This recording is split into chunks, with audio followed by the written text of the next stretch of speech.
Sandalwood ಸುಂದರ ನಟ Darshan devil ಚಿತ್ರಕ್ಕೆ ಕಾತುರದಿಂದ ಎಲ್ಲ ಫ್ಯಾನ್ಸ್ ಕೂಡ ಕಾಯ್ತಾ ಇದ್ದಾರೆ. ಈ ಒಂದು ಡೆವಿಲ್ ಚಿತ್ರದ ಮೋಷನ್ ಅಂದ್ರೆ ಆ ಪೋಸ್ಟರ್ ಇವಾಗ ಅತ್ತಿ ಬೆಲೆಯಲ್ಲಿ ರಿಲೀಸ್ ಆಗಿದೆ. ಆ ಒಂದು ಅದ್ಭುತ ಕಾರ್ಯಕ್ರಮಕ್ಕೆ ಒಬ್ರು ವಿಶೇಷ ವ್ಯಕ್ತಿ ನಮ್ಮ ಜೊತೆ ಜಾಯಿನ್ ಆಗಿದ್ದಾರೆ. ಯಾರು ಅಂತ ಅವ್ರನ್ನೇ ಮಾತಾಡಿಸ್ತಾ ಹೋಗೋಣ. ನಮಸ್ಕಾರ, ನಾನು ಆರಾಮಾಗಿದ್ದೀನಿ. ನೀವು ಹೇಗಿದ್ದೀರಿ? ಸದ್ಯಕ್ಕೆ ರಾಗಿಣಿ ಆಗಿದ್ದೀನಿ. ರಾಗಿಣಿ ಅಂತಾನೆ ಕರೀಬಹುದು. ರಾಗಿಣಿ ಅವರೇ, ಅತ್ತಿ ಬೆಲೆ ಅಂದ್ರೆ ಬೆಂಗಳೂರಿಂದ ಇಷ್ಟು ದೂರ ಬಂದಿದ್ದೀರಾ, ಅದು ಕೂಡ ಚಾಲೆಂಜಿಂಗ್ ಸ್ಟಾರ್ ದರ್ಶನ್ ಅವರ ಡೆವಿಲ್ ಚಿತ್ರದ ಒಂದು ಮೋಷನ್ ಪೋಸ್ಟರ್ಗೆ ರಿಲೀಸ್ ಮಾಡೋದಕ್ಕೆ ಹೇಗಿತ್ತು? ಇಲ್ಲಿನ ಅತ್ತಿ ಬೆಲೆಯ ದರ್ಶನ್ ಅಭಿಮಾನಿಗಳ ವೆಲ್ಕಮ್, ಪ್ರೀತಿ, ವಿಶ್ವಾಸ ಯಾವ ತರ ಇತ್ತು? ಅದನ್ನ ಕೇಳ್ಬೇಕಾ? ಲೈಕ್ ಡಿ ಬಾಸ್ ಸರ್ ಅವರ ಅಭಿಮಾನಿಗಳು ಅಂತ ಹೇಳಿದ್ರೆ ಅದೊಂಥರ ಅದಕ್ಕೆ ಸಾಗರ ಇದ್ದಂಗೆ, ಅದಕ್ಕೆ ಎಂಡ್ಲೆಸ್ ಅಂತಾನೆ ಹೇಳ್ಬಹುದು. ಸಿಕ್ಕಾಪಟ್ಟೆ ಜನ, ನನಗೆ ಒಂಥರ ಮೈ ರೋಮಾಂಚನ ಆಗುವಂತ ಕ್ಷಣ ಇದು. ಆ್ಯಂಡ್ ತುಂಬಾ ಒಳ್ಳೆ ಟ್ರೀಟ್ಮೆಂಟ್. ಪ್ರತಿಯೊಬ್ಬರು ಕೂಡ ಕಲಾವಿದ್ರನ್ನ, ಡಿ ಬಾಸ್ ಸರ್ ಹೇಗೆ ಕಲಾವಿದ್ರನ್ನ ಟ್ರೀಟ್ ಮಾಡ್ತಾರೋ ಅವರ ಅಭಿಮಾನಿಗಳು ಕೂಡ ಕಲಾವಿದ್ರನ್ನ ಅಷ್ಟೇ ಪ್ರೀತಿಯಿಂದ ಟ್ರೀಟ್ ಮಾಡಿದ್ದು ನನಗಂತೂ ತುಂಬಾನೇ ಸಂತೋಷ ಆಯಿತು. ಯಾಕಂತ ಹೇಳಿದ್ರೆ ನಮ್ಮ ಹಲವಾರು ಕಾರ್ಯಕ್ರಮಗಳನ್ನು ನಾವು ಮಾಡ್ತಾ ಇರ್ತೀವಿ. ನಮಗೆ ಡೆವಿಲ್ ಸಿನಿಮಾದ ಮೋಷನ್ ಪೋಸ್ಟರ್ ರಿಲೀಸ್ ಅಂತ ಹೇಳಿದಾಗ ಲೈಕ್ ಎಲ್ಲ ಡಿ ಬಾಸ್ ಫ್ಯಾನ್ಸ್ ಇರ್ತಾರೆ, ಆ ಒಂದು ಅಬ್ಬರ ಇರುತ್ತೆ, ಕ್ರೇಜ್ ಇರುತ್ತೆ, ಆ ಮಧ್ಯದಲ್ಲಿ ನಾವು ಹೆಂಗೆ ಹೋಗೋದು ಅನ್ನೋದೊಂದು ತಲೆಯಲ್ಲಿತ್ತು. ಬಟ್ ನಮಗೆ ಅದು ಎಲ್ಲೂ ಅನ್ಕಂಫರ್ಟೇಬಲ್ ಫೀಲ್ ಆಗಲಿಲ್ಲ. ಡಿ ಬಾಸ್ ಅಭಿಮಾನಿಗಳು ನಮ್ಮನ್ನ ಅಷ್ಟೇ ಆದರದಿಂದ ಸ್ವಾಗತಿಸಿ ಕಾರ್ಯಕ್ರಮವನ್ನು ತುಂಬ ಅದ್ಭುತವಾಗಾಯಿತು. ಆ್ಯಂಡ್ ನಾವೆಲ್ಲರೂ ಕಾಯ್ತಾ ಇದ್ದೀವಿ ಡೆವಿಲ್ಗೆ. ಹೋಪ್ ಇದು ತುಂಬ ಚೆನ್ನಾಗಾಗತ್ತೆ ಅಂತ ಅಂದ್ಕೊಂಡಿರ್ತೀನಿ. ಯಾಕಂತ ಹೇಳಿದರೆ ಎಲ್ಲರ ಎಕ್ಸ್ಪೆಕ್ಟೇಷನ್ ತುಂಬಾ ಇದೆ. ಆ್ಯಂಡ್ ನಾವಿವಾಗ ಆಲ್ರೆಡಿ ಒಂದು ಡಿ ಬಾಸ್ ಅವರ ಅಂಬರೀಷ್ ಸರ್ ಅವರ ಒಂದು ಗೆಟಪ್ಪಲ್ಲಿ ನಾವು ಒಂದು ಪೋಸ್ಟರ್ನ ನಾವು ನೋಡಿದ್ದೀವಿ. ಆ ಒಂದು ಪೋಸ್ಟಿಂದನೇ ಅನ್ಸುತ್ತೆ ಲೈಕ್ ಏನೋ ಇದೆ, ಸಮಥಿಂಗ್ ಹೊಸ ಥರ ಇದೆ ಅಂತ ಹೇಳಿ. ಸರ್ ಅದರಲ್ಲಿ ಡಿ ಬಾಸ್ ಸರ್ ಹೊಸತನವನ್ನು ಎಕ್ಸ್ಪೆರಿಮೆಂಟ್ ಮಾಡೋದ್ರಲ್ಲಿ ಹೀ ಈಸ್ ಎಕ್ಸ್ಪರ್ಟ್. ಅವ್ರ ಬಗ್ಗೆ ನಾವು ಮಾತಾಡೋಕ್ಕಾಗೋದೇ ಇಲ್ಲ. ಬಟ್ ಇದರಲ್ಲೂ ಅಷ್ಟೇ ಎಕ್ಸಾಕ್ಟ್ ನೀವು ಕನ್ವರ್ಲಾಲ್ ಅವರ ಒಂದು ಗೆಟಪ್ಪಲ್ಲಿ ಎಕ್ಸಾಕ್ಟ್ ಅಂತ ಅನ್ಸುತ್ತೆ. ಎಲ್ಲೂ ಒಂದು ಕಡೆ ಏನೂ ಇದನ್ಸಲ್ಲ. ಬಟ್ ಈ ಸಿನಿಮಾ ಆ ಪೋಸ್ಟರ್ ಜನರಿಗೆ ಎಷ್ಟು ಒಂದು ಹುಚ್ಚೆಬ್ಬಿಸ್ತೋ ಇಡೀ ಸಿನಿಮಾ ಅಷ್ಟೇ ಹುಚ್ಚೆಬ್ಬಿಸುತ್ತೆ. 200% ಹುಚ್ಚೆಬ್ಬಿಸುತ್ತೆ. ಇವತ್ತು ನಾವು ಕೂಡ ಒಂದು ಅದ್ಭುತವಾದಂಥ ಸ್ಕಿಟ್ ಮಾಡೋದಕ್ಕೆ, ಜನರನ್ನ ಎಂಟರ್ಟೈನ್ ನಾವು ಮಾಡೋದಕ್ಕೆ ಈ ಒಂದು ಕಾರ್ಯಕ್ರಮಕ್ಕೆ ನಾವು ಬಂದಿದ್ವಿ.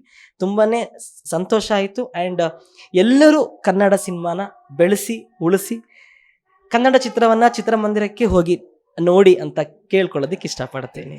ಮಾತಾಡ್ತಾ ಹೇಳಿದ್ರು ನೀವು ಕಾಟೇರ ಆದ್ಮೇಲೆ ತುಂಬಾ ಗ್ಯಾಪ್ ಆಯ್ತು, ಒಂದು ಕಾರಣಾಂತರಗಳಿಂದ ದರ್ಶನ್ ಅವರ ಫಿಲಮ್ ಗ್ಯಾಪ್ ಆಯ್ತು. ಇವಾಗ ಡೆವಿಲ್ 100% ಈ ವರ್ಷ ಎಂಡಲ್ಲಿ ರಿಲೀಸ್ ಆಗೇ ಆಗುತ್ತೆ. ಸೊ ಆ ಒಂದು ಕ್ಯೂರಿಯಾಸಿಟಿ ಫ್ಯಾನ್ ಆಗಿ ಯಾವ ತರ ಇದೆ ನಿಮ್ಗೆ? ನಿಮ್ಮ ಫೀಲಿಂಗ್ ಯಾವ ತರ ಇದೆ? ಇವಾಗ ನೀವು ಗ್ಯಾಪ್ ಆಯ್ತು ಅಂತ ಹೇಳಿದ್ರಿ, ಲೇಟಾಗಿ ಬಂದ್ರು ಲೇಟೆಸ್ಟ್ ಆಗಿ ಬರೋದೇ ನಮ್ಮ ಡಿ ಬಾಸ್ ಅಂತ ಹೇಳ್ಬೋದು. ಯಾಕಂತ ಹೇಳಿದ್ರೆ ಇಷ್ಟು ವರ್ಷಗಳ ಕಾಲ ನಾವು ನೋಡಿದೀವಿ ಕನ್ನಡ ಚಿತ್ರರಂಗಕ್ಕೆ, ಸ್ಯಾಂಡಲ್ವುಡ್ಡಿಗೆ ಅವರೊಂಥರ ಆಸ್ತಿ. ನಮಗೆ ಒಂದಿಷ್ಟು ಕಲಾವಿದರು, ಡಿ ಬಾಸ್ ಸರ್ ಆಗಿರಲಿ, ಸುದೀಪ್ ಸರ್ ಆಗಿರಲಿ, ಅಪ್ಪು ಸರ್ ಆಗಿರಲಿ, ಶಿವಣ್ಣ ಸರ್ ಆಗಿರಲಿ, ಎಲ್ಲ ಮೇರು ಕಲಾವಿದರು ಏನಿದಾರೋ ಇವರೆಲ್ಲ ನಮಗೊಂಥರ ಆಸ್ತಿ ನಿಜವಾಗ್ಲೂ. ಅದರಲ್ಲೂ ದರ್ಶನ್ ಸರ್ ಸಿನಿಮಾ ಇವಾಗ ಆಫ್ಟರ್ ಲಾಂಗ್ ಗ್ಯಾಪ್ ಆದ್ಮೇಲೆ ರಿಲೀಸ್ ಆಗ್ತಿದೆ ಅಂತ ಹೇಳಿದಾಗ ನಿಮಗೆ ಒಂಥರ ಎಲ್ರಿಗೂ ಎಕ್ಸೈಟ್ಮೆಂಟ್, ಅಯ್ಯೋ ಹೋಗೋಣ ಹೋಗೋಣ ಹೋಗೋಣ ಹೋಗೋಣ ಅನ್ನೋ ಎಕ್ಸೈಟ್ಮೆಂಟ್ ಇರುತ್ತೆ. ನನಗಂತೂ ಆ ಎಕ್ಸೈಟ್ಮೆಂಟ್ ನಿಜವಾಗ್ಲೂ ಖಂಡಿತ ಇದೆ. ನಾನು ಅನ್ಕೊಳ್ತಾ ಇದ್ದೀನಿ ಫಸ್ಟ್ ಡೇ ಫಸ್ಟ್ ಶೋ ಹೋಗಲೇಬೇಕು ಅಂತ ತಲೆಯಲ್ಲಿ ಫಿಕ್ಸ್ ಆಗಿದ್ದೀನಿ. ಗೊತ್ತಿಲ್ಲ how it goes. Seat available ಇದ್ರೆ ಖಂಡಿತ ಹೋಗ್ತೀನಿ. ಡೆವಿಲ್ ಅಷ್ಟೊಂದು ಇವಾಗ ಫ್ಯಾನ್ಸೇ ಸೋಷಿಯಲ್ ಮೀಡಿಯಾದಲ್ಲಿ ಫುಲ್ ಧೂಳು ಎಬ್ಬಿಸ್ತಾ ಇದ್ದಾರೆ. ಸೊ ಆ ಒಂದು ಕ್ಯೂರಿಯಾಸಿಟಿ ಅಂದ್ರೆ ಇವಾಗ ಏನಂತ ಬಂದ್ರೆ ಕೆಲವು ಫಿಲಮ್ಗಳು ರಿಲೀಸ್ಗಿನ ಮುಂಚೆನೆ ನಾವು ಆ ರೆಕಾರ್ಡ್ ಈ ರೆಕಾರ್ಡ್ ಅಂತ ಮಾತುಕತೆ ಇರುತ್ತೆ.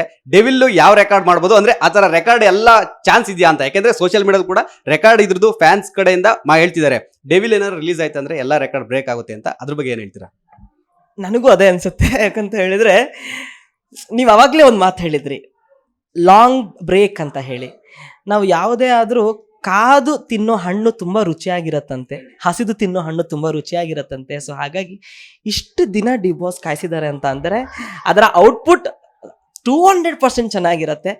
ನನಗದು ಅನ್ನಿಸ್ತಾ ಇದೆ. ಬಿಕಾಸ್ ನಾನು ತುಂಬ ಗೆಟಪ್ಗಳನ್ನು ಇಷ್ಟಪಡೋವಂಥ ಕಲಾವಿದ.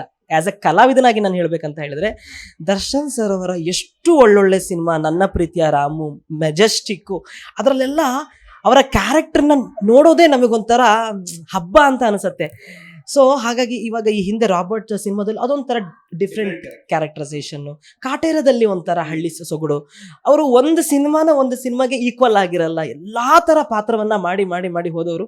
ಈ ಸಿನಿಮಾದಲ್ಲೂ ಅಷ್ಟೇನೆ ಡಿಫ್ರೆಂಟ್ ಆಗಿರೋ ಪಾತ್ರ ನಮ್ಮ ಡಿ ಬಾಸ್ 100% ಮಾಡ್ತಾರೆ ಅಂತ ಆಸ್ ಅ ಆರ್ಟಿಸ್ಟ್ ಮತ್ತೆ ಅವರ ಒಂದು ಅಭಿಮಾನಿಯಾಗಿ ನಾನು ಅನ್ಕೊಂಡಿದ್ದೀನಿ. ಅಂಡ್ ಅದನ್ನ ಅವರು ಅಭಿಮಾನಿಗಳ ಎಕ್ಸ್ಪೆಕ್ಟೇಷನ್ ಅನ್ನ ನಮ್ಮ ಸರ್ ಯಾವತ್ತೂ ಮುರಿದಿಲ್ಲ, ಇನ್ನು ಮುಂದೆ ಮುರಿಯೋದು ಇಲ್ಲ. ನೀವು ಕೇಳಿದ್ರಿ ಹಿಟ್ ಆಗತ್ತಾ ಅಂತ, 200% ಆಗತ್ತೆ. ಯಾಕಂದ್ರೆ ನೀವು ಇಲ್ಲೇ ನೋಡ್ತಾ ಇದ್ದ ರೆಕಾರ್ಡ್ ಬ್ರೇಕ್ ಆಗೇ ಆಗತ್ತೆ, ಇಲ್ಲೇ ನೀವು ನೋಡ್ತಾ ಇದ್ದೀರಾ.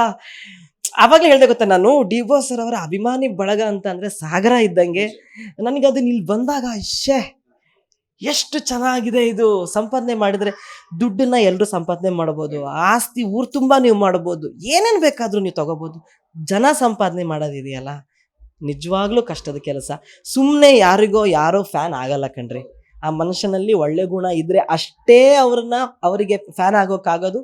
ಸೊ ಇಷ್ಟು ಜನ ಫ್ಯಾನ್ ಏನಕ್ಕಾಗಿದ್ದಾರೆ ಅಂತ ಹೇಳಿದ್ರೆ ಅವರಲ್ಲಿ ಆ ಒಂದು ಎದೆ ಮೇಲೆ ಸೆಲೆಬ್ರಿಟೀಸ್ ಅಂತ ಹಾಕೊಂಡಿದ್ದಾರೆ ಅಂತ ಅಂದ್ಮೇಲೆ ಇನ್ನೇನಿದೆ ಅಲ್ವಾ. ಇನ್ನೊಂದು ಏನಂತಂದ್ರೆ, ಇವಾಗ ನೀವು ದರ್ಶನ್ ಅವರ ಆಲ್ಮೋಸ್ಟ್ ಥಿಯೇಟರ್ ಆಗಿರ್ಬೋದು, ಟಿವಿಲಿ ಆಗಿರ್ಬೋದು, ಎಲ್ಲ ಫಿಲಮ್ ನೋಡಿರ್ತೀರಾ. ಸೊ ಆ ಒಂದು ಫಿಲಮ್ಗಳಲ್ಲಿ ಯಾವ ಫಿಲಮ್ ನಿಮ್ಮ ಫೇವ್ರೇಟ್ ಮತ್ತೆ ಯಾವ ಸಾಂಗು ನಿಮ್ಮ ತುಂಬಾ ಇಷ್ಟ, ಲೈಕ್ ಮಾಡ್ತೀರಾ? ನನಗೆ ನನ್ನ ಪ್ರೀತಿಯ ರಾಮು ಸಿನಿಮಾ ಸಿಕ್ಕಾಪಟ್ಟೆ ಇಷ್ಟ. ಕ್ಯಾರೆಕ್ಟರೈಸೇಷನ್ ಅವರು ಯಾವುದೋ ಒಂದು ಇಂಟರ್ವ್ಯೂಲಿ ಹೇಳ್ಕೊಂಡಿದ್ದಾರೆ ಕೂಡ, ಅವ್ರಿಗೆ ತಲೆನೋವಾಗತ್ತೆ, ಕಣ್ಣೋವಾಗತ್ತೆ ಅಂತ ಹೇಳಿ. ಅದ್ರದ್ದೇ ಮೋಸ್ಟ್ಲಿ. ಯಾಕಂದ್ರೆ ಈ ರೀಸೆಂಟ್ ಆಗಿ ನಾನು ಅವರ ಸಾಂಗಿನ ಒಂದು ರೀಲ್ ನಾನು ಮಾಡಿದೆ. ರೀಲ್ ಒಂದು 30 ಸೆಕೆಂಡ್ಸ್ ಇರತ್ತಾ, ಅದನ್ನ ಮಾಡೋದಕ್ಕೆ ಒಂದು 15 ನಿಮಿಷ ಆಗತ್ತಾ. 15 ನಿಮಿಷ ನನ್ನ ಕಣ್ಣನ್ನ ಹಿಂಗ್ ಇಟ್ಕೊಳಕ್ಕೆ ನಿಜವಾಗ್ಲೂ ನನಗೆ ಒಂದು ಅರ್ಧ ಗಂಟೆ ಅಂತ ಅನ್ಕೊಳ್ಳಿ. ಅರ್ಧ ಗಂಟೆ ಕಣ್ಣು ಹಿಂಗೆ ಇಟ್ಕೊಳ್ಳೋಕೆ ನಿಜವಾಗ್ಲೂ ಕಷ್ಟ ಆಯ್ತು. ಬಟ್ ಸರ್ ಇಡೀ ಸಿನಿಮಾನ ಆ ಪಾತ್ರ ಮಾಡಿ ಸೈ ಅನ್ಸ್ಕೊಂಡಿದ್ದಾರೆ ಗೊತ್ತಾ. ಅದು ನನಗೆ ನಿಜವಾಗ್ಲೂ ಎದೆ ತುಂಬಿ ಬರುತ್ತೆ. ಸಾಂಗ್ ಅಂತ ಕೇಳಿದ್ರೆ ಯಾವ ಹೇಳೋದು, ಸುಂಟ್ರಗಾಳಿ ಆಗಿರ್ಲಿ, ಆಮೇಲೆ ಜಲ ಜಲ ಜಲ ಜಲಚಕ್ಷಿ ಆ ಥರ ಸಾಂಗ್ಗಳು ಆಗಿರ್ಲಿ, ಆಮೇಲೆ ನನ್ನ ಪ್ರೀತಿಯ ಸಾಂಗ್ ಅಂತ ಹೇಳಿ ಅನಾಥರು ಆ ಸಿನಿಮಾದಲ್ಲಿ, ಎಲ್ಲೋ ಹುಟ್ಟಿ ಎಲ್ಲೋ ಬೆಳೆದು ಎಲ್ಲೋ ಸೇರುವ ನದಿಗೆ, ಆ ಸಾಂಗ್ ನನ್ನ ಫೇವ್ರೇಟ್ ಸಾಂಗ್. ಇನ್ನೊಂದು ಅಂದ್ರೆ, ಆಲ್ಮೋಸ್ಟ್ ನೀವು ಈ ಒಂದು ಇಂಡಸ್ಟ್ರಿಗೆ ಬರೋಕ್ಕಿಂತ ಮುಂಚೆ ಭೇಟಿ ಆಗ್ಬೇಕು, ಅದು ಇದು ಆಸೆ ಆಕಾಂಕ್ಷೆ ಇರುತ್ತೆ. ಸೊ ಬಂದ್ಮೇಲೆ ಯಾವ ತರ ಇತ್ತು ದರ್ಶನ್ ಸರ್ ಭೇಟಿ ಆಗಿದ್ರೆ, ಅಥವಾ ಒಡನಾಟ ಯಾವ ತರ ಇತ್ತು?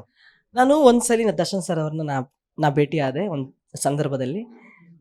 ನನಗೆ ಲೈಕ್ ದರ್ಶನ್ ಸರ್ ಅಂತ ಹೇಳಿದ್ರೆ ನಿಮ್ಗೊಂಥರ ದೊಡ್ಡ ಸೆಲೆಬ್ರಿಟಿ, ಕನ್ನಡದ ಒಂದು ಟಾಪ್ ಸೆಲೆಬ್ರಿಟಿ ಅಲ್ವಾ.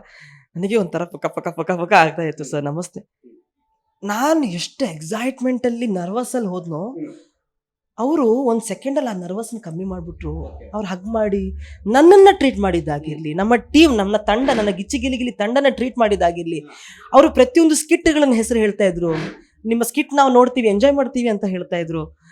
ಆ್ಯಂಡ್ ನನಗೆ ಅನಿಸಿದ್ದು ಅವರಿಗೆ ಲೈಕ್ ಅದನ್ನೆಲ್ಲ ನಮಗೆ ಹೇಳೋ ನೆಸೆಸಿಟಿ ಇಲ್ಲ, ಆ ಲೆವೆಲಲ್ಲಿ ಅವರಿದ್ದಾರೆ. ಬಟ್ ಅವರು ಇನ್ನೊಬ್ಬರನ್ನ ಅಪ್ರಿಷಿಯೇಟ್ ಮಾಡ್ತಾರಲ್ಲ, ಅವರು ಒಬ್ಬ ಕಲಾವಿದರಾಗಿ ಇನ್ನೊಬ್ಬ ಕಲಾವಿದರನ್ನ ಅಪ್ರಿಷಿಯೇಟ್ ಮಾಡ್ತಾರಲ್ಲ, ಆ ತನ ಅವರಲ್ಲಿ ನನಗೆ ತುಂಬ ಇಷ್ಟ ಆಯಿತು. ಆ್ಯಂಡ್ ಜೂನಿಯರ್ ಆರ್ಟಿಸ್ಟ್ ಎಲ್ಲ ಅಲ್ಲಿ ದೂರದಲ್ಲಿ ಎಲ್ಲೋ ಒಂದು ಕಡೆ ಇದ್ದರೆ ಅವ್ರಿಗೆ ಅದೆಲ್ಲ ಸಹಿಸೋಕ್ಕಾಗಲ್ಲ.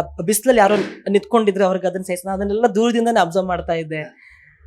ತುಂಬ ಅವರಲ್ಲಿ ಅವರು ಲೈಕ್ ಏನೋ ಡಿಫ್ರೆಂಟ್ ವ್ಯಕ್ತಿತ್ವ ಅವ್ರದ್ದು, ಇನ್ನೊಬ್ಬರಿಗೆ ಕೇಡು ಬಯಸುವಂಥ ವ್ಯಕ್ತಿತ್ವ ನಿಜವಾಗ್ಲೂ ಅಲ್ಲ. ಯಾಕಂದರೆ ನಾನು ಅವ್ರನ್ನ ತುಂಬ ಹತ್ತಿರದಿಂದ ನಾನು ನೋಡಿದಾಗ ಎಷ್ಟು ಪ್ಯೂರ್ ಹಾರ್ಟ್ ಇದೆ ಅವರಿಗೆ, ಅದರಿಂದ ಅವ್ರಿಗೆ ಒಳ್ಳೇದಾಗೇ ಆಗತ್ತೆ. ನಿಮ್ಮ ನೆಚ್ಚಿನ ನಟ ದರ್ಶನ್ ಅವ್ರ ಬಗ್ಗೆ ಮತ್ತೆ ಅವ್ರ ಮುಂಬರುವ ಡೆವಿಲ್ ಚಿತ್ರದ ಬಗ್ಗೆ ಸಾಕಷ್ಟು ಮಾಹಿತಿ ಹಂಚ್ಕೊಂಡಿದ್ರೆ. ಇನ್ನ ನಿಮ್ಮ ವಿಚಾರವಾಗಿ ಈಗ ಒಂದು ನಿಮಿಷ ಏನಂತಂದ್ರೆ, ನಿಮ್ಮ ಅಪ್ಕಮಿಂಗ್ ಪ್ರಾಜೆಕ್ಟ್ ಏನಿದೆ ಅಂದ್ರೆ, ರಿಯಾಲಿಟಿ ಶೋ ಆಗಿರ್ಬೋದು, ಸೀರಿಯಲ್ ಆಗಿರ್ಬೋದು, ಫಿಲಮ್ ಆಗಿರ್ಬೋದು, ಏನಿದೆ ಸರ್? ಒಂದಿಷ್ಟು ಸಿನಿಮಾಗಳು ನಾನು ಮಾಡ್ತಾ ಇದ್ದೀನಿ, ಸದ್ಯದಲ್ಲೇ ಹೇಳ್ತೀನಿ. ಆ್ಯಂಡ್ ಸೀರಿಯಲ್ ಬಂದು ಸ್ಟಾರ್ ಸುವರ್ಣ ವಾಹಿನಿಯಲ್ಲಿ ಶ್ರೀದೇವಿ ಮಹಾತ್ಮೆ ಅಂತ ಸೀರಿಯಲ್ ಮಾಡ್ತಾ ಇದ್ದೀನಿ. ಸದ್ಯಕ್ಕೆ ಕುದುರೆ ಓಡ್ತಾ ಇದೆ, ಓಡಿಸ್ಕೊಂಡು ಹೋಗ್ತಾ ಇದ್ದೀನಿ. ಕಲಾವಿದನಾಗಿ ನಾನು ದೇವರಲ್ಲಿ ಕೇಳ್ಕೊಳ್ಳೋದು ಒಂದೇ, ನನಗೆ ಅದೇ ಪಾತ್ರ ಕೊಡು, ಇದೇ ಪಾತ್ರ ಕೊಡು, ನನಗೆ ಹಿಂಗೇ ಇಡು, ಇಷ್ಟು ದೊಡ್ಡದ ಪಾತ್ರ ಮಾಡಬೇಕು ಅಲ್ಲ, ತಿಂಗಳಲ್ಲಿ 30 ದಿನ ನನ್ನನ್ನು ಕೆಲಸ ಮಾಡೋ ಹಾಗೆ ನನಗೆ ಅವಕಾಶ ಕೊಡು. ಆಮೇಲೆ ಒಳ್ಳೊಳ್ಳೆಯವರ ಜೊತೆ, ಒಳ್ಳೊಳ್ಳೆ ಮೇರು ನಟರ ಜೊತೆ ನನಗೆ ಆ್ಯಕ್ಟ್ ಮಾಡೋದಕ್ಕೆ ಅವಕಾಶ ಕೊಡು. ಯಾಕಂತ ಹೇಳಿದ್ರೆ ನಾವು ವಿಟ್ನೆಸ್ ನಾವು ಮಾಡಬೇಕು. ನಾನು ಬಂದು 10 ವರ್ಷ ಹತ್ತತ್ರ ಆಗಿರ್ಬೋದು, ನಾನು ಕಲ್ತಿರೋದು ಒಂದು 5% ಅಷ್ಟೇ. ಯಾಕಂದರೆ ಎಕ್ಸ್ಪೀರಿಯನ್ಸ್ ನಿಮಗೆ ಏನನ್ನ ಕಲಿಸಿದ್ರು ಎಕ್ಸ್ಪೀರಿಯನ್ಸ್ ತುಂಬ ಕಲಿಸುತ್ತೆ. ದೊಡ್ಡ ದೊಡ್ಡ ಕಲಾವಿದ್ರ ಜೊತೆ ನನಗೆ ಆ್ಯಕ್ಟ್ ಮಾಡ್ಬೇಕಂತ ತುಂಬ ಆಸೆ. ಯಾಕಂದರೆ ಅವರಿಂದ ನಾವು ತುಂಬ ಕಲಿತೀವಿ, ಕಲಿಯೋದು ತುಂಬ ಇರುತ್ತೆ. ಕಲಿಯೋದು ಮಾತ್ರ ನಿಲ್ಲೋದೇ ಇಲ್ಲ.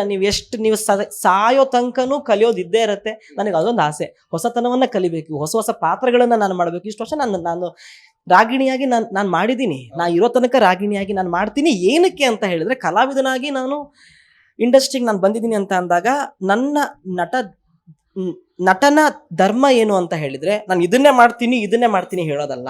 ನಾನು ಕಲಾವಿದ, ನೀವೇನು ಹೇಳ್ತೀರಾ ನಾನು ಮಾಡ್ತೀನಿ, ಪಾತ್ರ ನಾನು ಮಾಡ್ತೀನಿ, ಬಣ್ಣ ತೆಗೆದ್ಮೇಲೆ ನಾನಾಗಿರ್ತೀನಿ ಅನ್ನೋದು ಕಲಾವಿದನ ಧರ್ಮ. ಸೊ ಮುಂಬರುವ ದಿನಗಳಲ್ಲಿ ಹೊಸ ಪ್ರಯತ್ನಗಳನ್ನ ಮಾಡಬೇಕು ಅನ್ನೋದು ನನ್ನ ಆಸೆ. ಮಾಡ್ತಾ ಇದ್ದೀನಿ ಕೂಡ, ಸದ್ಯದಲ್ಲಿ ಅನೌನ್ಸ್ ಮಾಡ್ತೀನಿ. ಸೊ ಇಲ್ಲಿವರೆಗೆ ಬಂದಂತಹ ನಮಗೂ ನಮ್ಮ ಬಾಸ್ ಟಿವಿ ವೀಕ್ಷಕರಿಗೂ ಏನ್ ಹೇಳಕ್ ಇಷ್ಟಪಡ್ತೀರಾ? ಹೆಸರಲ್ಲೇ ಬಾಸ್ ಟಿವಿ ಅಂತ ಇದೆ. ಆ್ಯಂಡ್ ಎಲ್ರಿಗೂ ಒಳ್ಳೇದಾಗ್ಲಿ. ತುಂಬ ಸಂತೋಷ ಆಯಿತು. ನೀವು ಮಾತಾಡಿದ್ದು ನನಗೆ ಕಂಫರ್ಟೇಬಲ್ ಆಯಿತು.